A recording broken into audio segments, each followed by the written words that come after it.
Okay, welcome blog viewers. I'm very lucky today to be joined by JJ Wilson. JJ is the author of Speakout, one of our most popular titles at Pearson. He's also taught in over 30 countries. He's also written How to Teach Listening. And so it's a great pleasure, JJ, thank you for joining us. My pleasure. And I have to say, firstly, thank you for such a great seminar. I think I speak for everyone when we really enjoyed it. It was so practical and such a great presentation style. Do you have any tips for other people like myself who give seminars like that? Do you have any advice for us?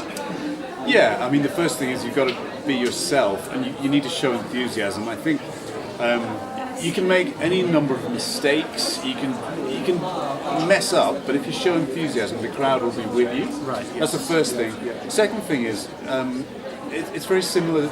Presenting is very similar to teaching, in that you have to show a bit of confidence. You have to know what you're doing. You have to have done your research, and I think you have to use stories and humour if you can. You did that at the start, I noticed. It I worked really well. try to. I mean, stories are a good way of connecting with an audience, as is humour. So I would suggest not just presenters, but teachers, anyone speaking in public, try and use stories and humour. Yeah. Okay, thank you very much. And Sure. when you started getting into writing, how did you make the change from teaching English into writing Speakout and How to Teach Listening?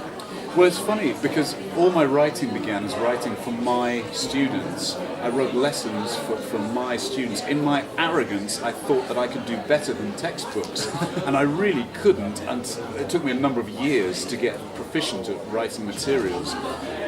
But I realised there were things in the textbooks that I was using that were not appropriate for my own students, and so I started writing my own lessons.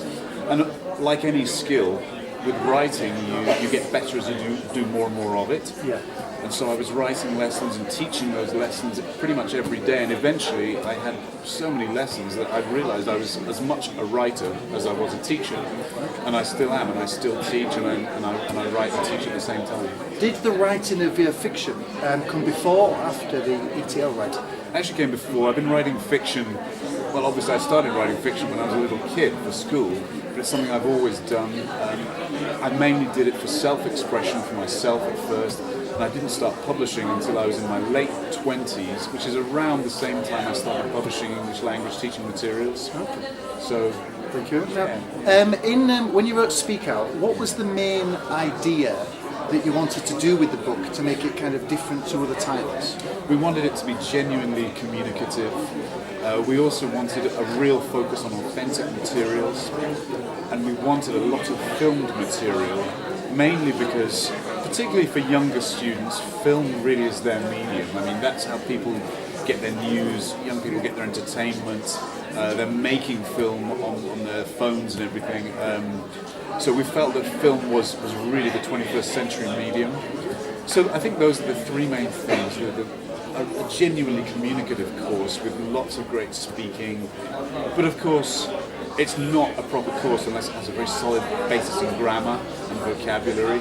So we wanted to include those. Which it does have. Yes. Yeah, I mean, absolutely, kids these days have a lot of, I think it's 25 videos a day the average student watches. So right? they kind of get used to watching videos, and that's something that the book does very well. Incredible. I didn't know that statistic. That's amazing. How does your Speakout, how does it deal with listening? How does it introduce listening? Does it have individual listening lessons, or does it use it to introduce language points like grammar and vocabulary? Well, a bit of both actually. Some of the listening is a carrier of target grammar and vocabulary. Some of the listening isn't. It's there as a skills practice. I think we try and give a very solid structure to listening. We do pre-listening work, while listening, and post-listening work. We really try and develop a very strong framework around a piece of listening. Also, I think we try to integrate listening with the other skills, so listening isn't isolated. A little like in real life, often we listen and we use another skill. We might be listening and note-taking, for example. We might be listening and speaking at the same time. So we try to integrate it as much as possible. Okay, thank you. When you are teaching, the main question, now I have to ask you this because people ask me this all the time. They say to me, is it useful to watch films in English, and does that help you? And is that the best way to improve listening out of the classroom? So as an expert, I have to ask you that, JJ. What do you think? Right. there is no best way because it depends on the student, depends on the individual. For some people, for many people, watching a film will be the best way because they like film, they're very visually inclined, they like story. But there'll be other students who don't want to learn through watching a film. And every individual is different.